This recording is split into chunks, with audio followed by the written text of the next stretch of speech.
Hey guys, Moldran here, and Diablo fans data mine some more information about the expansion pack, and there's no doubt about it, rip Whirlwind Barb. Whirlwind Barb is going to be pretty ineffective or useless in the expansion pack, but let me quickly show you the changes why and what I think about them. So here we have the Barbarian changes. Now first a few general changes. Ruthless goes from 5% crit and 50% crit damage to 40% additional damage to enemies below 30% health, which is a pretty clear nerf. It's kind of like an execute, but it doesn't increase your crit chance or damage anymore. Same with Weapon Master. Weapon Master gets nerfed from 10% crit to 5% crit.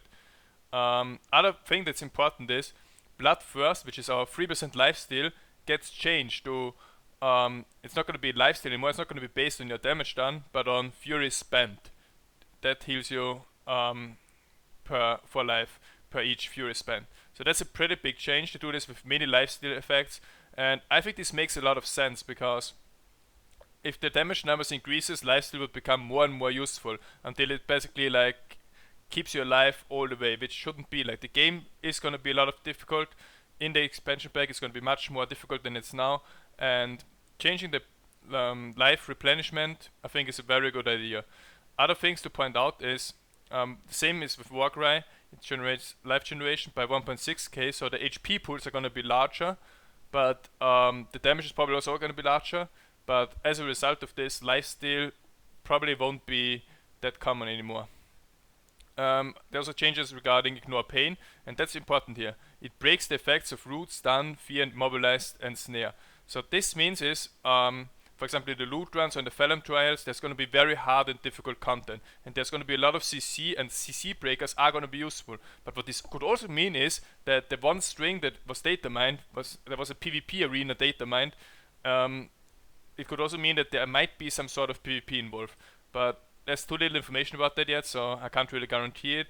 But we might see PvP because a lot of class abilities, there seems to be a lot of like balancing going on, and this could lead to either competitive PvE in the form of leaderboards and the Phelan trials, or it could also lead into PvP.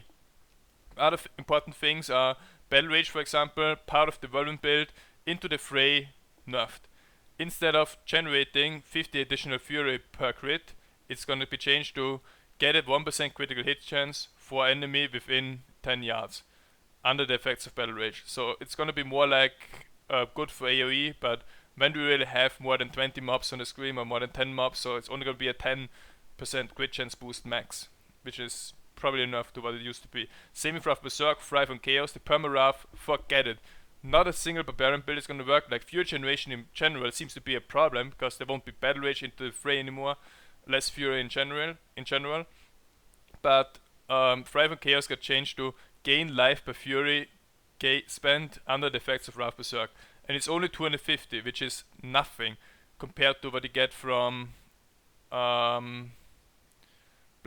Like it's almost the same. Bloodthirst, and then you have 260 with Wrath Berserk. So it's not a big increase. It's probably better to go for the 60% dodge chance in that case.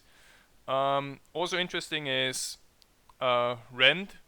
It's going to heal for 0.5% with a maximum life. So all the healing effects are not based on your weapon damage anymore, which, as I said before, makes sense. So you can't just go for DPS and also increase your survivability because your life steal is so strong.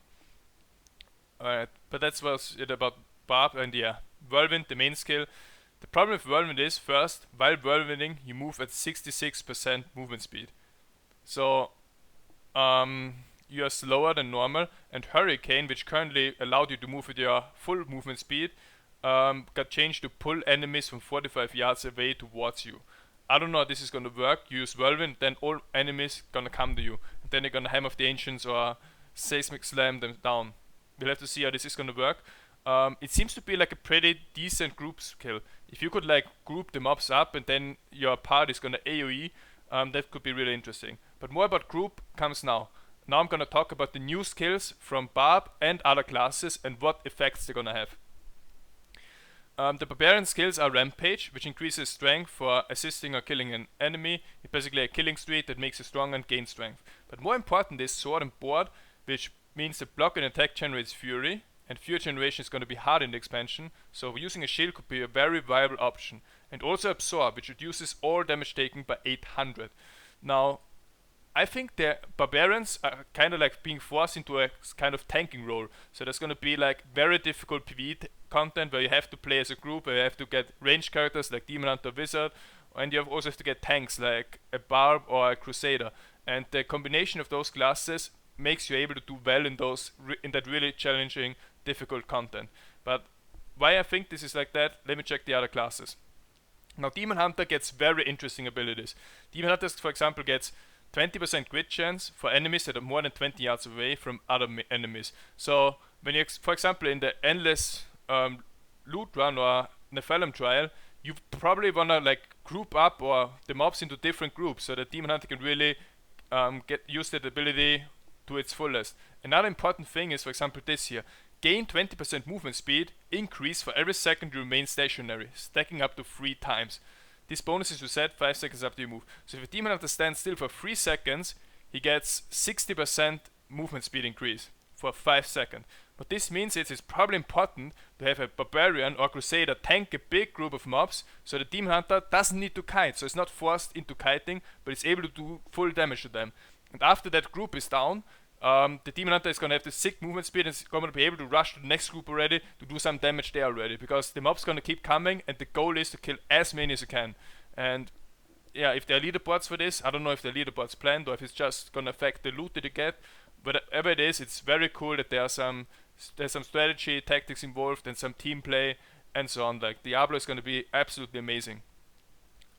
This is a group ability. Summons a wall impassable by enemies between 2 pillars for 6 seconds. If you're in a 4-man group and you get overwhelmed by those adds coming in, the Demon Hunter could actually save the entire group by placing a shadow wall correctly. This is also going to create like a skill difference in players, because using those abilities to the best or making best use of it is going to separate like good players apart from the majority of players. Now Monk is pretty much the same thing. What's really cool about monks is the ultimate here, Epiphany. You have an Epiphany, which is probably a minion or something, restoring all your spirit, reducing the spirit cost of skills by 50%, and now it comes, and enabling your melee attacks to instantly dash to your target for 20 seconds. So no one is gonna run away from a monk. No one's gonna be able to kite or run away. The monk is gonna chase down those targets and instantly dashing to them. How cool is that? Now Witch Doctor gets also some really cool stuff, but I can't talk about anything or everything in this video. Let me talk about Wizard. Wizard is getting also really cool skills.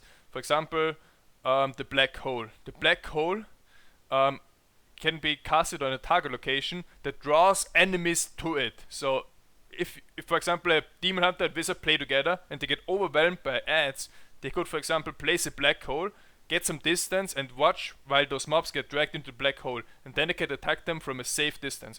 There are also very good runes for this. For example, reduce the damage or absorb projectiles, enemy objects. It's just really cool. Crusader, of course, is getting super sick skills. The Fallen Sword runes have been revealed, which is probably one of the best skills in game. I just love looking at the skill, and it also gets stuff like, for example, you build a storm of lightning as a fall, which covers the area you land, causing more lightning strikes to attack enemies under the storm. It's just super cool. Ultimate abilities or more abilities of new abilities of the Crusader are mostly group abilities. So, for example, granting you and your allies strength and attack speed, or increasing resource generation for you and your allies by 20%, increasing movement speed by 10%. So the Crusader is really gonna be a class that has a lot of group abilities, but as it seems right now, every class is going to be important in group play.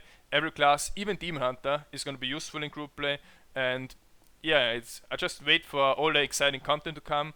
Maybe there's going to be PvP, but even if there's not PvP, we're going to have the PvE content, the challenging PvE content with hard difficulties, and it's really good that Diablo goes back from a game that's just about numbers, like monster powers, increase HP, increase DPS, into actually a game where difficulty matters, and yeah, that's actually fun to play for long term, and there's always something to improve or just a lot of content.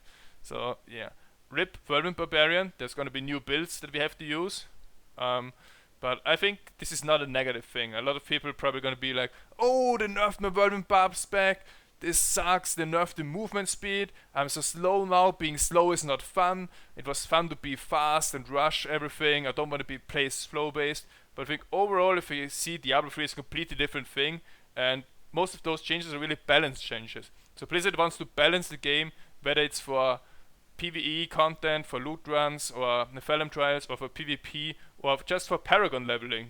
They just want to bring all classes on the even level, with nothing overpowered, nothing underpowered, and I think this is the right move. And sure, we have to give up some abilities, or some specs that we are using right now, but there's going to be new specs. There's going to be new specs, new group specs, or new solo specs that we can use with new abilities. And I think it's going to be fun to come up with new builds and play the expansion pack. So let me know what you guys think about this. Thanks for watching. I'll be back.